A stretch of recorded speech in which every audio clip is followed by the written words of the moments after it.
Hey everyone, Samantha here with Crafty Sammy. Thanks for checking out my channel today and watching this video. This is a beginners for crocheters and I'm going to cover some basics and how to get started to help anyone who's just looking to get into it or maybe needs a refresher. We're going to cover the different yarn hooks and different yarn weights, as well as how to do a slip knot to actually get that yarn on your hook, and how to do the basic chain.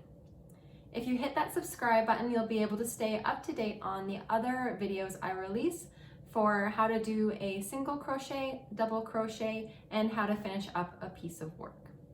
So don't forget to hit that like and subscribe button, and I hope you enjoy today's video. Let's get into it. Okay, so here is really what you need to get started. Of course, you need your yarn and your hooks. So the yarn and hooks that you need do depend on what your project is, whether you want to make a blanket, a scarf, a hat, socks, whatever it is. And a lot of the yarns come with free patterns on the back. You just need to watch whether they are knit or crochet and whether you can do both. I can only crochet, so an important thing to look at is the weight and the hook size indicated.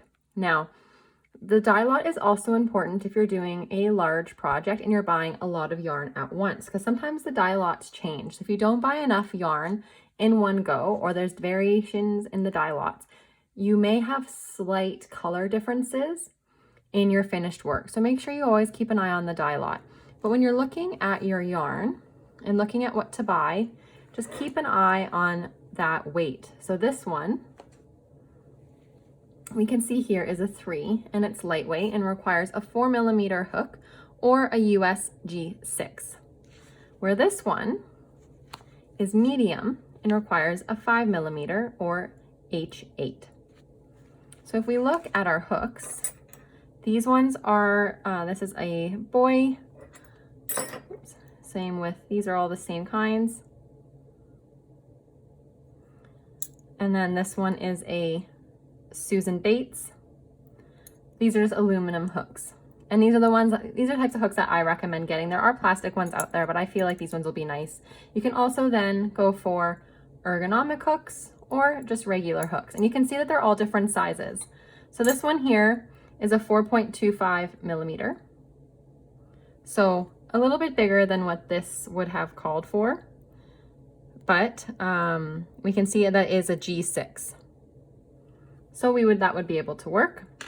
And if we get into slightly bigger, this hook is a US I9 or 5.5mm. This one is larger at 6.5mm, a K. And then this one's quite large and for really thick yarn, N15 at 10mm. So it does depend on the yarn. So just what you're buying, if you're following a pattern and buying what it's saying on the pattern and you don't have the hook, if the pattern doesn't indicate the hook that you need, just follow what the yarn says and then you can go from there. So other items that are useful are just a pair of scissors. You'll see a lot of people have very fancy scissors if they do other yarn or needle work. I have a simple pair of safety scissors that I probably got eons ago, and it does the trick. And that's really all you need, just something to cut your yarn for when you're finishing up. And then a tapestry needle. And this is useful for weaving in those ends. There's metal ones. This one came in one of the kits I did purchase. So it's not sharp, so you don't have to worry about stepping on it or getting it snagged on anything. And that is just to help weave those ends in. I find a piece of scrap paper or a notepad helpful when I'm working on patterns to let me know where I've left off, any notes if I'm struggling with the pattern, and if I need to keep track of the stitches and how many rows I'm doing. I either do this on my phone with just the notes in my phone, but having a piece of paper next to you is nice as well, because then sometimes it's nice when you're crocheting if you have the pattern on paper that you don't need to break out your phone and you can just write it down on the piece of paper. So now that we have our hooks and our yarn, I'm going to show you, the next bit I'm going to show you is the slip stitch. So this is going to be how we get our yarn onto our hook in order to get going. So I'm just going to use this I9 5.5 millimeters. It's what I use most of the time anyway. I find it a pretty common hook, and this is an ergonomic hook, so a little bit thicker handle. You don't need to roll your yarn. You can't buy it. It doesn't come like this. They will pretty much always come like this. I personally like to roll them into balls because then I'm not dealing with anything getting knotted.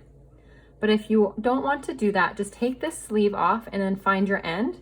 You can either start from inside or on the outside, but eventually you will end up probably getting some knots as this gets smaller and smaller, pretty inevitable.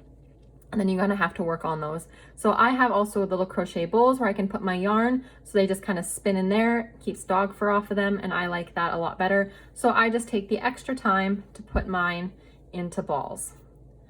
And it also helps my tension because then it never gets very tight, and we'll talk about tension in a moment. So first thing is to do that slip stitch. So wrap it around your finger. So you have your two ends. So it goes over top, under, pull. So I wrap it around my one finger. I take my tail, and this is what's the yarn, and then my tail goes over top, and then I tuck it underneath and I hold on to it, and then I just simply take my tail and the rest of the yarn and pull. And then your hook goes inside, and then you just tighten. Remember, we don't want it super tight.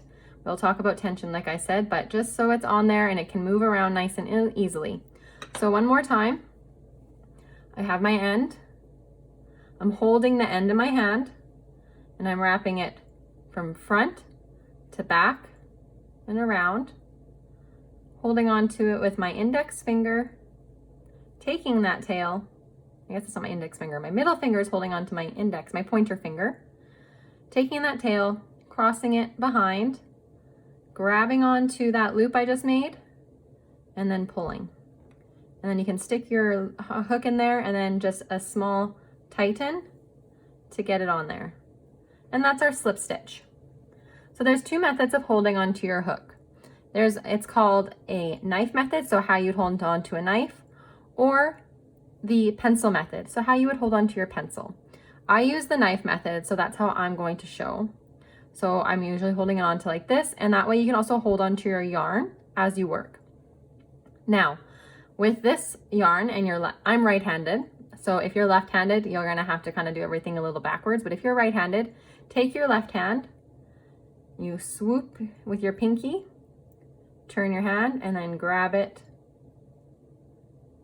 and then you grab onto here.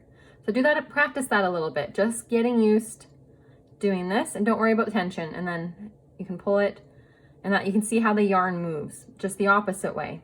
So once again, pinky grabs that yarn, flip my hand over, then my pointer finger, and the whole point is to end up like this. So I'm holding my work with my middle finger and my thumb, holding my hook like I would hold onto a knife, and then I'm ready to go. So you just don't want to start super far back, because if I do that all the way back here, there's no way for me to grab onto the yarn. So I want to start nice and close to the hook, because then I can just grab onto it and then go from there. So one last time, nice and close to the hook, looping my pinky through, looping my pointer finger through, using my thumb and my middle finger, I am grabbing on to that tail, holding my hook like a knife.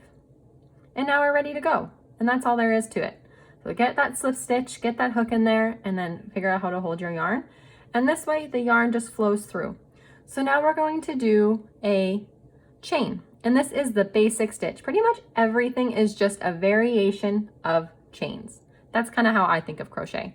So we're gonna do what this is called, we're gonna start with a yarn over. So you're gonna see yarn over, or YOH, in patterns all the time.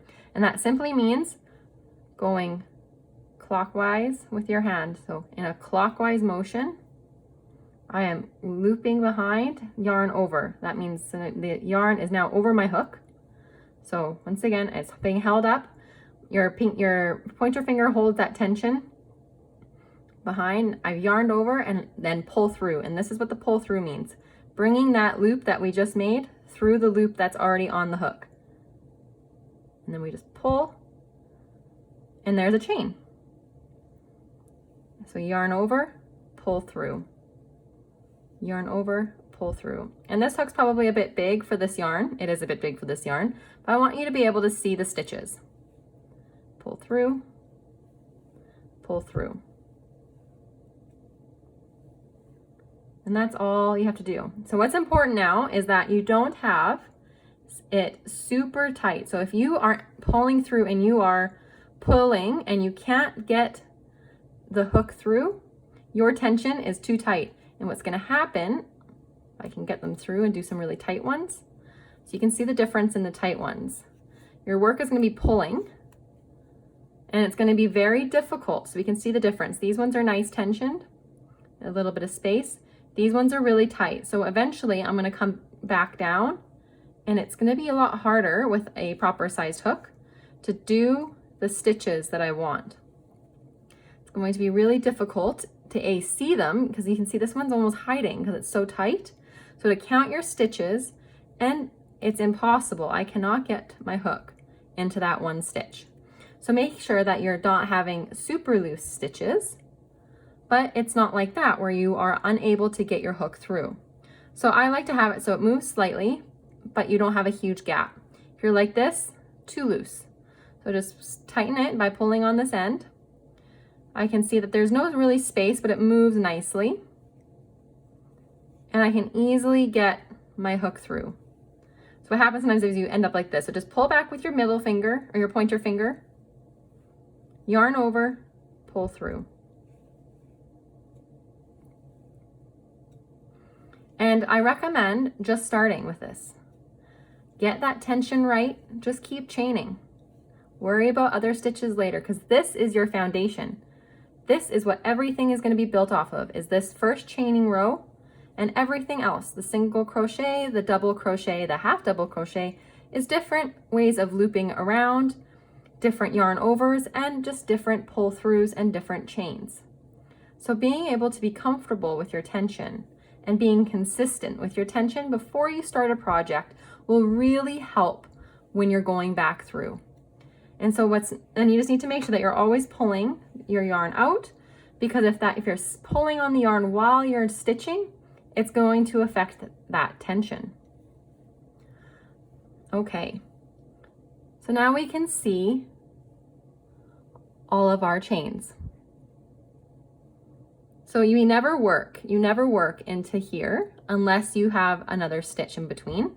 So once you start doing other stitches, you'll never go right into that final one. It would be kind of impossible. So you always would work into these other ones. So we can see where these little holes pop up. Here, that's where our chain would go in. So these little V's, so that'd be one. So if we want to count these stitches. So we have all of our stitches here, so we want to count. So if I wanted to have counted my chains and I've lost track and I'm doing a pattern, I would say, okay, one, there's one V, one, two. I find it honestly easy just to count the outside loop. So 1, 2, 3, 4, 5, 6, 7, 8, 9, 10, 11, 12, 13, 14, 15, 16, 17, 18, 19, 20, 21, 22, 23, 24, 25, 26, 27. So those would be, that's from my slip stitch right there. So I'm not going to count that because that's kind of a mess right there. So I'd have 27 chains. So that's what the front looks like, and that's what you would be working into as you come back. Here is the back end. We wouldn't work into here, but you could also count it this way if you found it easier. These are a little bit loose, but you're going to be working into here. So we won't go over these stitches yet, but if eventually you're going to turn, if we were going to do a single crochet, I would be working into this loop. So that's why I like to count the outside loops, because I'd work into this. And this is just a single crochet, which we'll go over in the next video. So make sure you hit that subscribe button so you don't miss out on that. But like I said, just keep chaining until you get that consistent tension. So here, like I mentioned, I don't have a big space. It's easy peasy to get that hook through.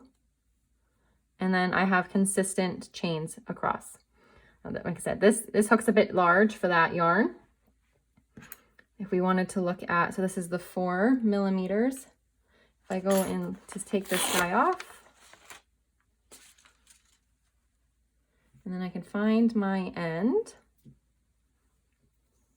Let's do that slip stitch around, over top, pull through, give it a little squeeze, and then start chaining.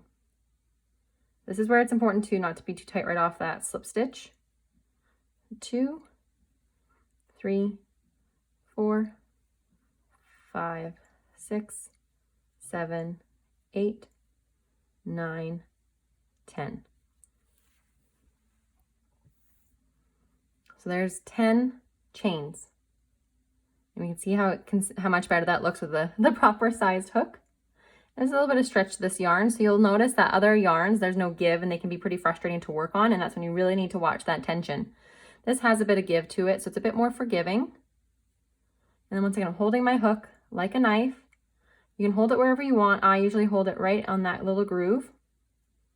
And then it's nice and easy. And then you're just gonna scooch these hands up, and these 2 fingers up as you work on it. So I'm doing a few chains, and then I move my hand up to be right next to my hook again, and then a few more chains. So don't do too much at once if you're just getting into it. I know when I crochet a lot, this finger just gets sore and cold, and your hands might get a little sore. So just make sure you're being careful of that. So please go ahead and practice those chains, practice that slip stitch. And then in the next video, we're going to go over a single crochet and a double crochet. So I hope you guys found that helpful. Please leave any questions you have in the comments and any stitches you would like to see, and I would be happy to make a video helping you guys get those figured out. Happy crocheting, everyone. This is an amazing hobby. You can create so many fun things, and I'm excited that you are checking out this video and looking to get into it. All right, I'll see you next time. Bye-bye.